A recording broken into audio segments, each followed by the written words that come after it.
welcome back to another Criterion Watch. I'm your host, Jonathan Moody. I'm here with... Presenza, otherwise known as the Moo Cow. Moo.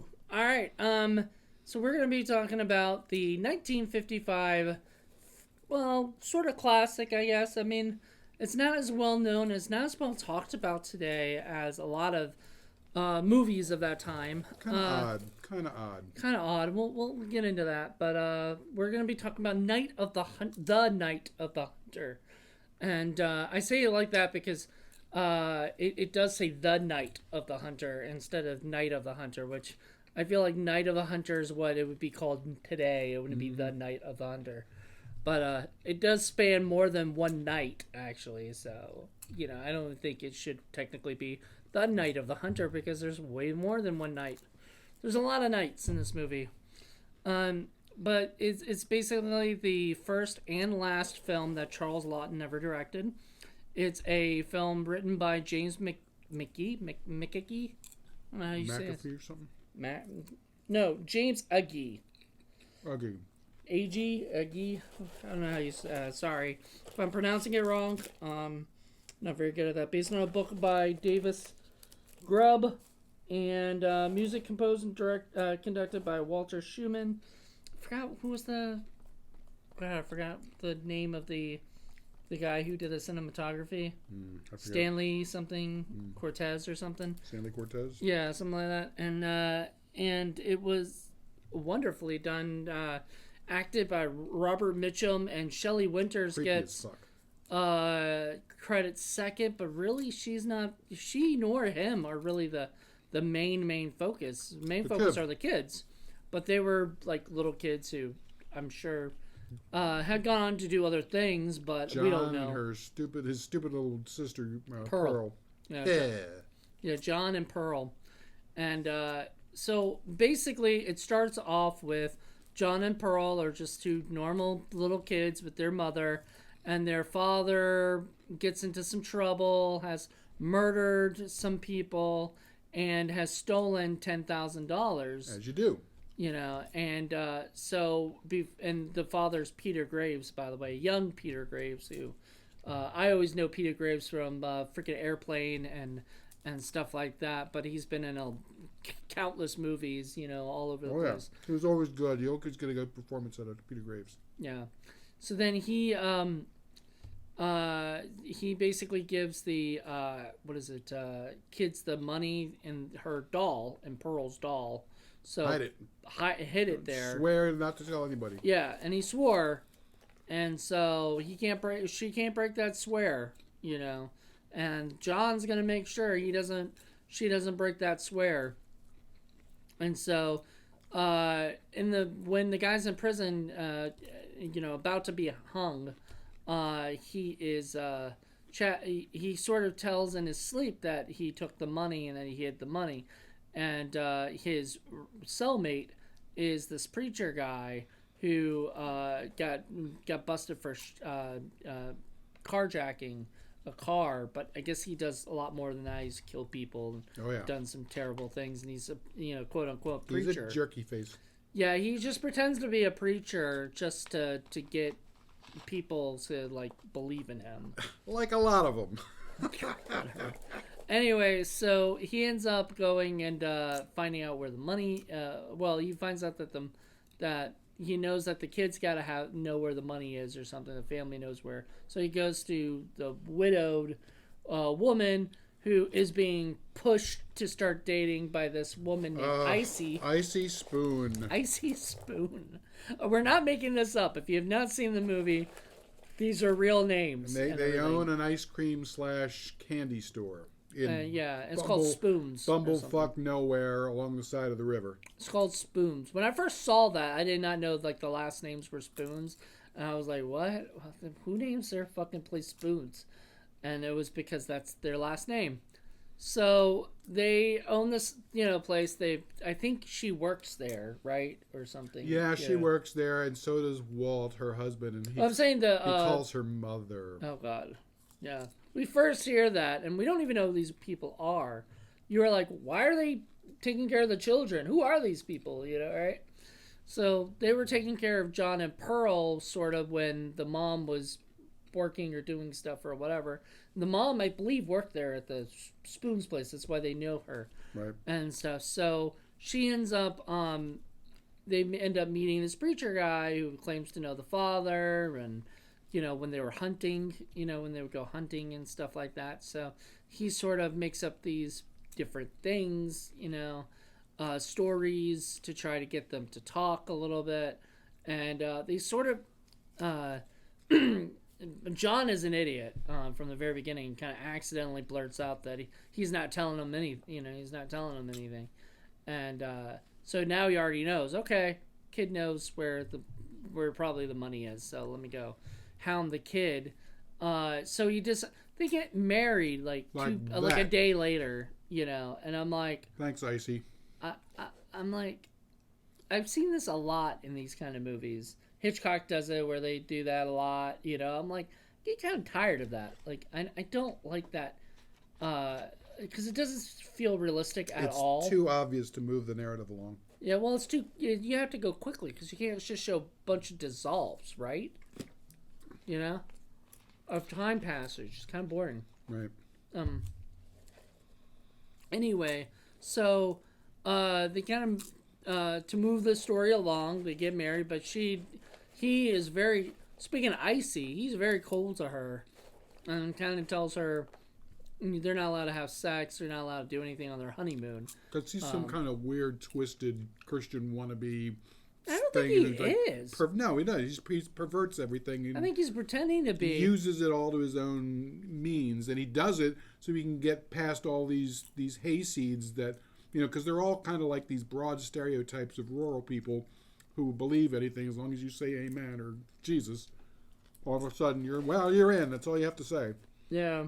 I mean, there's one scene where there's like fire and the woman is just yelling out, like, my husband did this to me before and now I know it's wrong. Which was not correct. She's lying.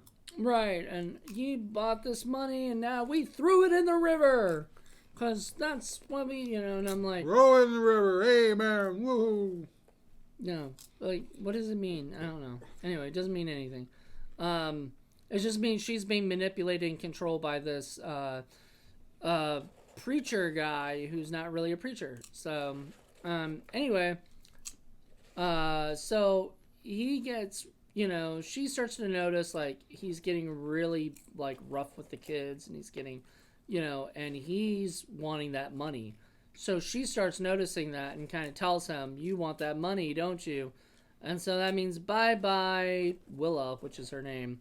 Bye-bye Willa, because she can't know anything that's what's going on. She can't know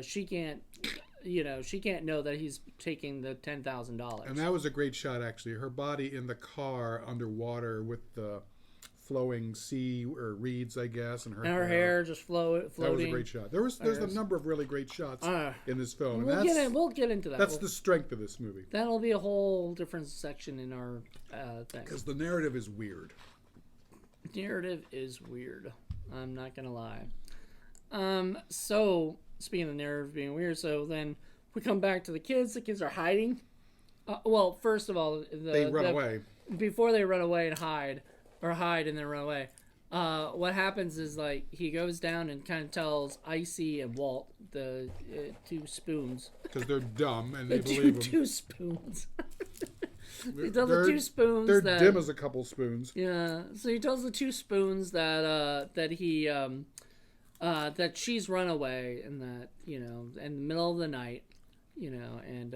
found a bottle of dandelion wine. And so he has no idea where she is, nor does he really care because she broke his heart and blah, blah, blah. And Icy is all over him, which Icy was all over him from the second she saw him. She loved him. Absolutely.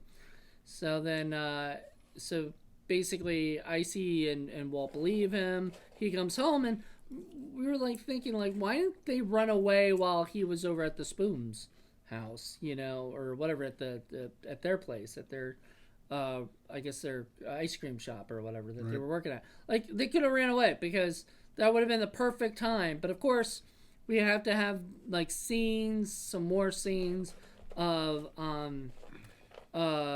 him basically taunting the kids and scaring the kids, singing at them, and then eventually John says, "I'll tell you where the money is hid. It's underneath the cellar." So they go to the cellar, and they trick him. And you were like pointing out, like, now he's being like very like he's bumping into stuff, right. and he's all this stuff. Because the narrative needs him to do that, right? Because he wasn't doing that before, but now all of a sudden he can't do anything right. He's incompetent. And it's because obviously if he just grabbed the kids, they'd probably be dead. So they escape. They lock them into the cellar. They run off. They go straight to this guy. Now, we forgot to mention Bertie, Uncle Bertie. And Uncle Bertie had actually seen the car and seen the woman dead when he was rowing his boat and fishing, because he caught the thing and he saw it.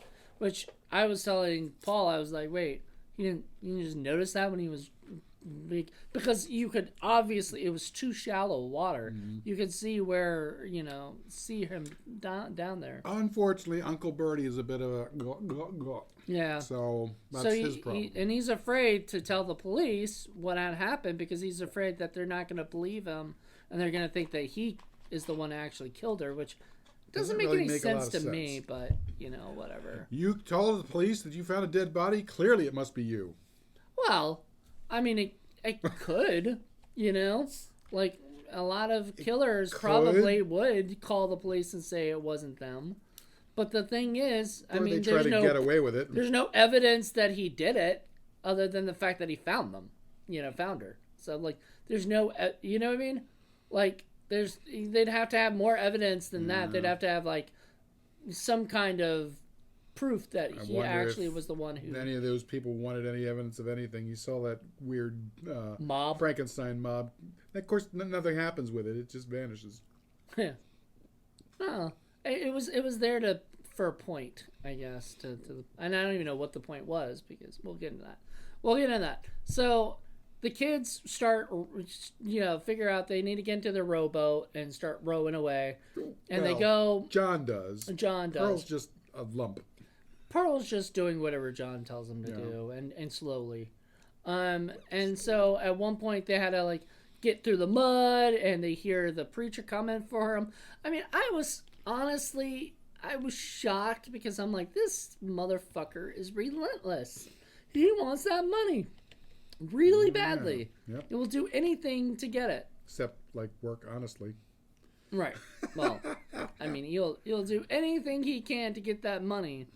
Especially if it doesn't involve him actually doing any work. So there's that, and then what else? So they go in the rowboat. They get away, which drives him crazy, because he almost got them or whatever, and they bopped him with the thing, the rope spear or whatever. They got away, and you were even saying like he could have caught up, at some point if he really tried to swim, but maybe he didn't know really how to swim. We don't know that, but maybe there should have been some kind. But it's just as easy to steal a horse, kill someone, steal their horse, and go down the road, and then wait for them to come floating on by. Yeah. So that's what he does.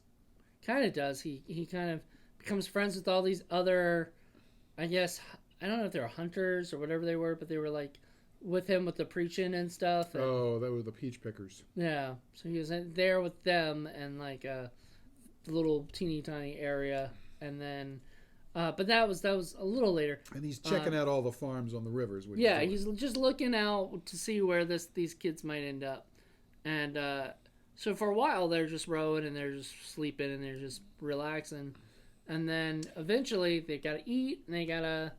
They get 2 raw potatoes from some woman who's like, "Get out of here!"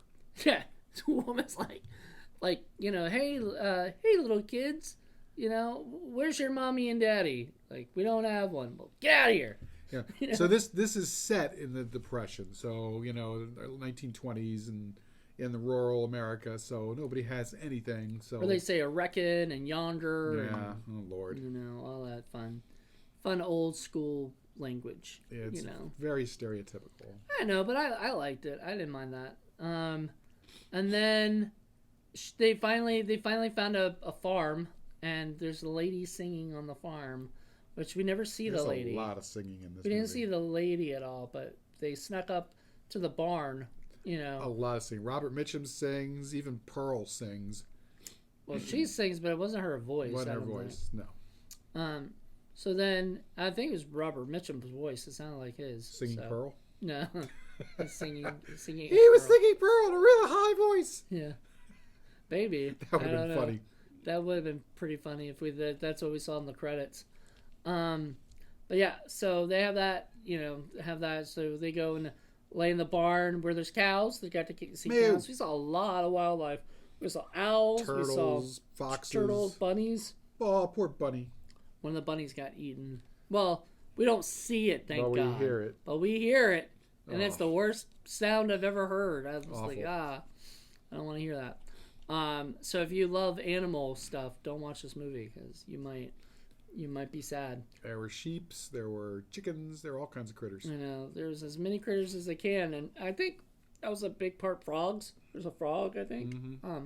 Turtle. Sets were really, really good. Sets were.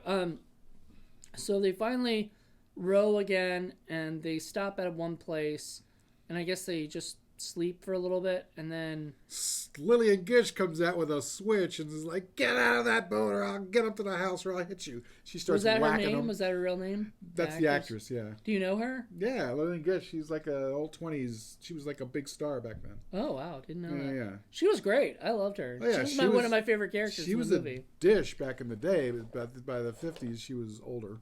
Yeah, she wasn't that great looking on that, but she was, at first she starts like saying she can grab a switch and beat them and stuff, and I mean she's a little hard on them, but like you can tell she actually loves them. She loves having kids like around, usually as a slave. Yeah, to do all her work. Do all the work for her. Give me an apple, and then she'll be like all sweet, go, you can get one yourself, too. Yeah. Gee, thanks. Yeah, right. Like she's like that. So it was really funny. And then so she comes out, does that stuff. I thought that was really cute. I liked her a lot. She's like scrubbing John his head, and he like runs off, and she runs over and beats his ass. Yeah. So he's with a bunch of kids, and one of the kids, Ruby, likes to go out on Thursday nights instead of going to sing some kind of lessons. Like singing lessons? Sewing lessons. Yeah, she's like about 14, so she's a little bit older than the rest of the kids. Yeah. She's just starting to become like a young woman, and, things like boys are on her mind, really. Two boys. Yeah, especially. there's a couple of ne'er-do-wells. I guess they're supposed to be the town toughs. They're sitting there smoking cigarettes in the alley, and they've got bow ties, and they just look like complete nerds. Yeah. Which, I mean, I guess back in that time period, that was the tough thing, or whatever. But, like, now, no kids would ever be with a bow tie. No. Unless we get beat up. True. But, so... They were Urkels. They were like tough Urkels. Yeah. So, Robert Mitchum comes by and sees Ruby out on the docks, or whatever you want to call it. And somehow he already knows... Well, he has a feeling or something because he doesn't know. The Lord That's told what he was him. trying to. That was what he was trying to like make sure to find out. So he bribes her. So he bribes her, buys her a book or a magazine or something, Magazine. and then Modern Cinema. gets her a ice cream. And she's all smitten by him, because it's Robert Mitchum. He was a good-looking dude, Creepy as fuck, but good looking. Yeah, creepy, but like she didn't find him creepy. Her stranger danger thing did not go off. This kind of reminds me of like how people today are very fond of like serial killers and stuff. And some people like write to serial killers. They fall in love with serial killers. Ruby had sort of a fascination for this guy, even though he was scary as hell. Yeah, Ruby was not the brightest kid. In fact, there's a lot of dumb kids in this movie. Yeah. John and Pearl are not the smartest either, but John tries. John tries. He's smarter, I guess. But also Pearl's much younger and kind of more naive and more sweet. I know. He twisted her arm pretty bad, made her cry, And yet when they go up to the farm, she runs right up to him. Like, Yeah, dude, it's did like, you forget? Uncle, yeah. I mean, yeah, that's true. And then she drops the fucking doll. Well, anyway, we'll get to that. We'll get to that in a second. That's actually coming right up. So, what's his name? Robert Mitchum's character. What was his name? Harry. Harry Powell. Harry Powell. So Harry finds we can't call him the preacher, so I do want to say his name. Harry finds out, through the trouble with Harry. The Ruby, where that there are 2 new kids, and their names are John and Pearl. Ding, so ding, he's ding. like, okay. And he's like, did he have a doll? Did you have a doll with him? He's like, yeah, she won't let me play with it. And then he's like, oh, ready to go. I know, he like jets out, and she's like, telling the other kids, oh, you're not as cool as him. I won't even make him buy me an ice cream next time. And I'm like, woman, you just screwed over John and Pearl. And bad. we know what your price is. I know, all you need Bit is of ice cream. Well, that I understand. Oh, that's a 14-year-old who doesn't get ice cream because, it's the depression. Woman, the woman there, Hey, you buy me ice cream, I'll tell you anything.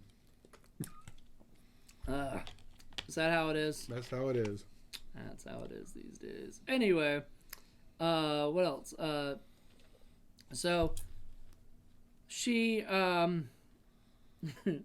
what else happened? So well, that's when he decides to go stalk them at the farm. He shows up. Well, he shows up first, and the woman is like. That's when the kid comes.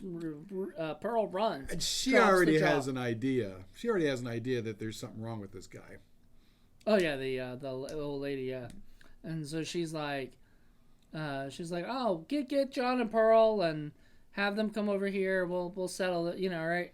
And so they come, and she drops the doll, and the first thing the woman asks is like, so are you gonna go with your paw? And he's like, that ain't my paw. And he's like, and I bet he ain't a preacher either. Yeah. Get off my property. Because there's that one moment where she does show how different she is from the Spoons and some of the other dumbasses. Because he says, oh, I see you've been seeing my hands, because he's got love and hate written on his knuckles like a fucking psychopath. And so he's like trying to explain. So he goes into this, oh, I'm going to tell you the story of Cain and Abel and how love fights hate and all that. And she's like, she cuts right through it and says, well, what did you, what are you their father, or what's going on here? Doesn't give him the moment to even talk about that stupid shit. Whereas the other people were just like, oh, all enamored by it. Eating up like a spoon, okay. Man. Yeah, like a spoon. There you go. Well, just like their name. So, here's the thing with this, is that the people in this movie, you're right, like, and it's funny that he has sheeps. A lot of them are sheeps, Absolutely. And stuff, and they completely buy into this guy. Like, they don't even know him. He's just a traveler. He's a foreign stranger to where they are, and they're just like, he's good looking. He's a preacher. He's the man. And then when they find out that they've been had, boy, do they take it badly. Yeah. That's after. So what's his name? John starts running after the doll. So does Harry. John grabs the doll, runs under the stairs, and he grabs him, and then the lady pulls out a shotgun and says, "Get off my property," basically, and stuff, or I'll shoot you. And then dumbass says, "Oh, I'll be back tonight when it's dark." Really? I guess I'll wait for you with my shotgun. So she waits, and he's singing his song, and then to let him know, basically a bunch of other shit happens, and he goes into the house and tries to grab him, and then eventually shoots. Even though there's a cat. Now, I'm wondering what happened to that cat. I don't know, but I know that he gets shot, and he goes, "Ah, ah, ah," and he sounds like a wounded chicken, and he goes running off into the barn. I know. It was the weirdest scene. I'd forgotten about that. Yeah, I forgot about that too, and I was like, wait, what in the world just happened? I know. I was telling you, it became a what the fuck Friday all of a sudden. It was really out of nowhere. And she picks up the phone, because she actually has a phone in the house. She's like, oh, tell them state troopers I got something in my barn. And then it took like fucking forever for the state troops to come. And then they show up, sirens blaring with like 4 guys with guns. I'm like, really? Actually, it was more than that. I thought it was like 6. Yeah, it's like 6. 6 people with guns. She just said there was something in my barn. She didn't say, hey, that murdering psychopath with the tattooed fingers is here. Yeah, I'm sure she told over the phone. We didn't see it. We didn't see it. Yeah, we didn't see that. But that's what I would assume. But anyway, so they arrest the guy, or whatever, for trespassing. Well, no, they connected him with the murder of Willa. Well, no, but yeah, they did. So we didn't see old Bertie telling them, but that's must have what happened. Yeah, he finally sobered up and said what he saw. Yeah, because he wasn't going to do it when he was drunk, but No. he didn't mind doing it when he was sober and remembered, oh shit, there's a dead body in the. I mean, he did. The kids did go to him first, so I'm assuming somewhere along the line when he woke up, he remembered that. Yeah, so he went and they went and they connected the thing. They actually said you're under arrest for the murder of Willa, and they took him in, and then apparently he's killed other wives. He's a Bluebeard. Yeah, so I'm guessing that's what happens is he marries these people, kills the wife, then takes their money and goes somewhere else. So he's like sort of the male version of a Black Widow. Pretty much. You hear the Black Widows always being female, but like he's like the male version of that.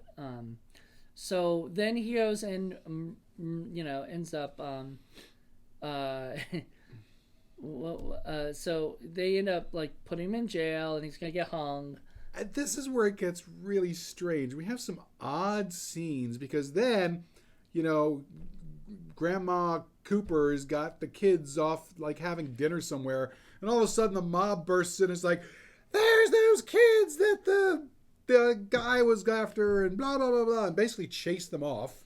I don't know why. I don't know why either. That was weird. Yeah, because there was no like explanation of like why were they and they're the ones who got him arrested. Right. So then they're all like, he's a blue bear, let's go hang him. And so all of a sudden there's like 5,000 of them tearing shit apart, and she's Icy's at the front with her axe, and Walt's there with a rope, and they're all gonna go down and hang the guy, but nothing really happens.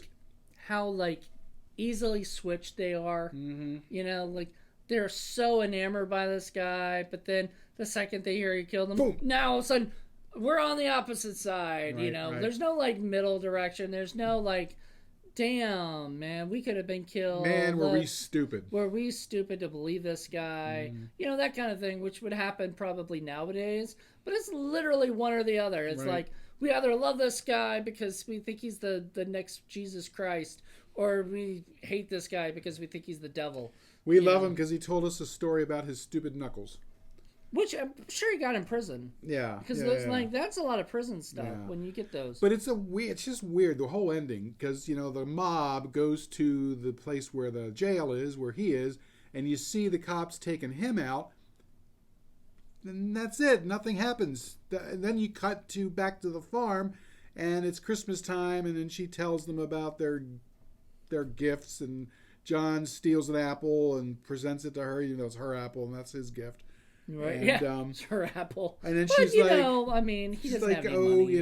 They're kids and kids abide and blah, blah, blah, blah. She says that was the greatest gift in the world. Yeah. And then it ends. And I'm like, but you just had this mob about to kill the guy. What happened?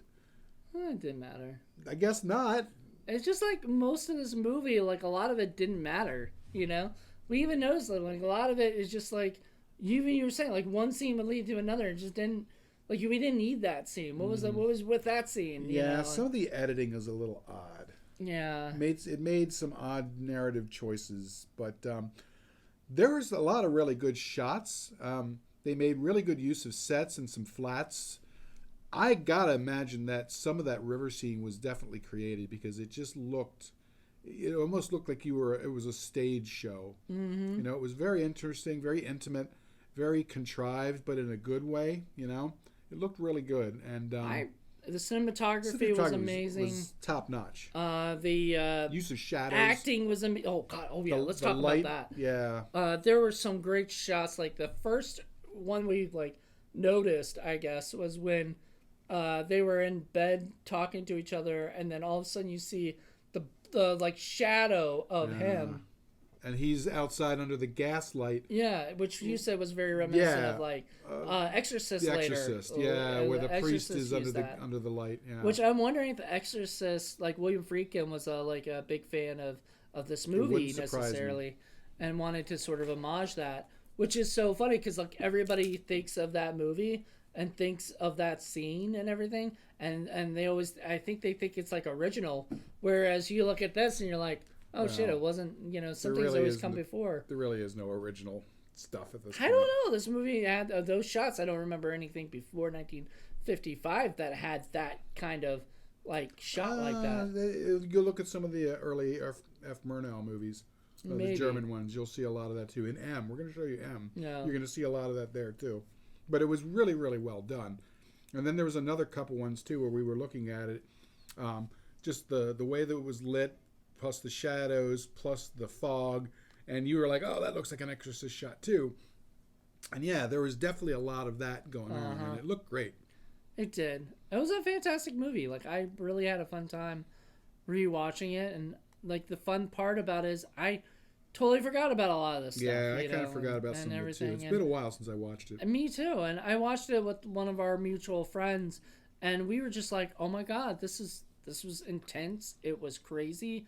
It was fun. Because Robert Mitchum plays quite the psychopath. Quite the singing psychopath. The singing Bible quoting psychopath. That should have been the title. Not Night of the Singing Psychopath. Yeah. Yeah, he was pretty relentless. And even the kid at one point is like, God, doesn't that guy ever sleep? I know. Well, I was like thinking, don't you ever sleep? You're awake when he's awake. Yeah, yeah. Well, the kid's trying to get away, so you can understand it. But he's got to stay awake because he's got to make sure that they don't get caught. Mm-hmm. And I mean, that guy's around all the time, so he knows where they are, sort of thing. And he's following them. He's able to. He found out that those two were, at that house. Just needed confirmation before he went over there, I guess. Yeah. And stuff. And I mean, some of the kids though, they were just like, the Pearl was a dumbass, Ruby was a dumbass. You've seen all the little girls in this movie. Yeah, there were some dumb people in there. A lot of the grown-ups too. They made jokes about John and Pearl at one point, talking about, when they were telling the story of the Moses or whatever, and they were like, oh, is it like John and Pearl? And I'm like, the gang of kids were teasing them when they're like, hang, hang, hung, hang, hang, hung. That was fucked up. Yeah, it's like, gee, their father just hung. And that's what you're singing? And the kid goes up and does Hangman? I didn't want to ever beat his little ass. Yeah, well, John shows more restraint than what he should. John was a good character. Like, he was a really good, strong, character. He had, and I kind of made a joke when we were watching it because it became like Tom Sawyer and Huckleberry Finn kind of thing with with his Uncle Bertie or whatever guy. But I was just, I was enamored by that because like that kind of like I lived in Louisiana for like a month, or whatever. But when I was there, I saw a lot of those kind of cool like little boats and stuff, steamboats, John boats and stuff. But I didn't actually ever get on any of them or do anything. Like that would have been cool just to be on one, just to check them out. But they were it was such a neat like thing, like just a neat. We talked about it before too ourselves, where we were saying like this is a small town. You said you love the sets. I love some of the sets and some of the other pieces that they had that weren't sets. You could tell some places it wasn't a set. Yeah, it was very bucolic. It was very. This was, I guess at their time would have been 30 to 40 years earlier. A much simpler time. The cars were all like 1920s kind of cars. Other people still rode horses. Yep. You could practically see outhouses. I like the fact that nothing was brand new. Mm-mm. Everything was worn looking and had creases and old paint and things peeling off, and it looked lived in. It looked like a real world, even when they were sets. Whoever was the set designer did a really, really good job, I thought. Yeah, So they were great. yeah, So. there was some detail there. So Charles Laughton had some pull. I'm not sure exactly what it was that made him decide to do this particular story, but whatever it was, he put his all into it, and he did a pretty good job. There were some really good shots. This Criterion, by the way, I want to point out. I don't know why he didn't do more stuff. I don't know either. So this Criterion, the special features include, there's 2 discs, by the way. The first disc has the new restored digital film transfer with uncompressed monorail soundtrack, audio commentary by second unit director Terry Sanders, film critic F.X. Feeney, archivist Robert Gitt, and author Preston Neal Jones. New documentary featuring interviews with producer Paul Gregory, Saunders, Feeney, Jones, and author Jeffrey Couchman. New interview with Charles Laughton, biographer Simon Cowell. I was going to say, it can't be Charles Laughton. Simon Cowell? It's K or Calllow. I don't think that's the same Simon Cowell from American Idol. Clip from the Ed Sullivan Show in which the cast members perform a deleted scene. Interesting. 15-minute archival documentary about the film featuring actor Robert Mitchum. Archival interview with cinematographer Stanley Cortez. There you go. Gallery of sketches by Davis Grubb, author of the source material. Disc 2, however, that's just Disc 1. Disc 2 is the Charles Laughton Directs, The Night of the Hunter, a 2.5-hour treasure trove of outtakes and behind-the-scenes footage. New conversation between Gitt and critic Leonard Maltin about Charles Laughton Directs. So the second movie basically is just a 2.5-hour long documentary about the movie and stuff, and includes outtakes. And it's interesting. Shelley Winters was never really my favorite actress. People forget that she was more. decent. Wasn't she a musical person? I think so. I mean, she was also in Lolita and a few other things, and then she Stanley Kubrick's Lolita. Yeah, she physically changed later on in life and didn't have the same kind of roles. She was in what was that ship that turns underwater and they had to. Oh, Titanic? Yeah, no, not Titanic. The early one, the 70s. Oh. With I think Charlton Heston's in there and the ship. Oh, Poseidon Adventure. Poseidon Adventure. Yeah, she was in that. I was like, wait, what? I think of Titanic stuff, but yeah. But I'm sure she was. She was interesting in this. It's just I don't know who else I can think of that would have done that role. Was this this wasn't a major release though, was it? I mean, was this kind of a? Put this Seems out. like this. It feels like this was like a special project. Probably not. It says feels like he called in a lot of favors to get this done. It says it's put out by United Artists, MGM, UCLA, INA, and some other stuff that I think is just other things. I don't know. Interesting. Yeah. Anyway, this movie is just fantastic. If you haven't seen the movie, go watch it. Seriously. Yeah, buy that Blu-ray. Yeah, it seems like if you really are interested in the film, this is gonna have a ton of shit. It's gonna have a ton of shit. Also, if you're really interested in the film, this looks beautiful. Yeah, it looks great. Like the Blu-ray is probably the best you're gonna see it, and Criterion does a fantastic job. I know we blow smoke up Criterion's ass because we have a whole show about watching the movies that are on Criterion, but there's a reason we love this stuff. We love these movies generally. I mean, I don't think I'll ever pick a Criterion film that I didn't like, as part of the show. What? Big Sleep? Did you think that was boring? No, you mean The Big Chill. Oh, Big Chill. That's what I meant. The Big Chill. Big Sleep I liked. Yeah, Big Sleep. Well, that's a classic one. Big Chill, I don't think we'll ever do. It's a big snooze. Well, I might have to rewatch it again. Sometimes I feel like movies deserve like a second chance, especially ones that are so well loved. But it wasn't my cup of tea. But also neither was The In-Laws, which I got because I love Peter Falk, and I thought that would be great. But that wasn't nearly as great. this movie I picked, when we were, because this wasn't originally planned to do. This was kind of a last minute, like, hey, let's do a Criterion since that's coming up soon. And I have this as well. Yeah. I primarily like it because of the cinematography and then the creepy performance that Robert Mitchum gives. And he had no idea I was going to pick this Yeah. necessarily. Do you have the DVD or Blu-ray? I have the DVD. Okay. So you should get the Blu-ray at some point. At some point. At some point upgrade, but there's so many other Criterion films that you could own. It is an odd duck, narratively speaking. It's got some weirdness to it. It does have some weirdness to it, but I like the weirdness, and I think it's sort of an interesting film to rewatch and rewatch. I don't know if I'd watch this like every year or anything. This might be like a once in a 4 or 5 year kind of thing. Plus, you get to see Peter Graves play a tough guy.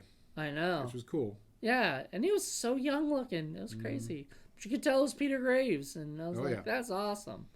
I like him. He is fun. He's usually funny too, so it's fun to watch him play a serious role where he's, doing that. So I dig him in it. I dig everybody in it. I thought everybody did a great job. I mean, I don't think even Icy, who wasn't my favorite character, I loved her. Because she is one of those pains in the asses, Classic pain in the ass, busybody. Yeah, just all up in everybody else's business except her own. And I love that. Like, I thought that the lady who did Icy was wonderful. Oh, God. What was that line she gave? Something about fudge? Oh, God. Something about, you want to try my fudge or something? Or... You're not sticking your finger in my fudge or something like that. I was like, what the... You're damn right we're not. It was just because all I could think about for fudge was butthole. And it was just, the look on her face when she said it was just, that was unintentionally hysterical. Well, yeah, it was not meant for us to be laughing. In fact, back in the 50s, I don't think anybody laughed in the audience. Well, I mean, I think it was supposed to be a funny line, just not for the reasons that we were thinking of it. No, maybe not. Because we're horrible people. It was so funny. But it was one of those movies where, it was not what I was expecting on the second time watching it. I just totally forgot a lot of stuff. And like I said, I'd love to visit this again in a few years or whatever when I totally forgot about this stuff, unless I re-listen to this podcast or whatever, and I'm like, oh, okay, yeah, I forgot about that. But are you gonna tattoo love and hate on your knuckles? No, but didn't he, we talked about that, like Cape Fear. They had the thing, at least in the Robert De Niro version. Right. So I don't know if he did that in the original Cape Fear too. I think he does. It's been a long time since I've seen the original. And I'm like thinking, is he playing the same sort of role? Like, was he typecast as sort of like this prisoner guy who got out and had, something written on his fucking... But I should have Cows Rock. That would be really cool. And then you'd be like, let me tell you the story of the cows rocking. Cain and Abel. Well, no, you don't even have to do Cain and Abel. Just talk about cows. The moo cow walked over to the... Yeah, they were cows. And the fact they had the one cow, you could see milk dripping from its udder. It was like, wow. You were like, milk. That was udder vision, basically. Yeah, udder vision. Because you were like right there where the udders were. Where you love, that was your happy place right there. They were so sweet. That sounds really weird to say, that your happy place is udders. With cows. Well, I mean, cows, period. If you could live with cows, you would. Absolutely. If you could have cows, well, cows couldn't fit in your home, Just one little mini cow, I'd be happy. Oh, that would be sweet. All right. Well, everybody, I think that about wraps it up. Join us next month. It'll be Paul's pick, and I think I know what he's picking already and everything. But this has been weird. It's so far 3 movies that we've done all black and white. Mm-hmm. So are we going to keep that going? We're not going to keep that going? We'll see. We'll find out. Join us next month on a new episode of Criterion Watch. Till then, everybody. Keep your fingers out of my fudge. Keep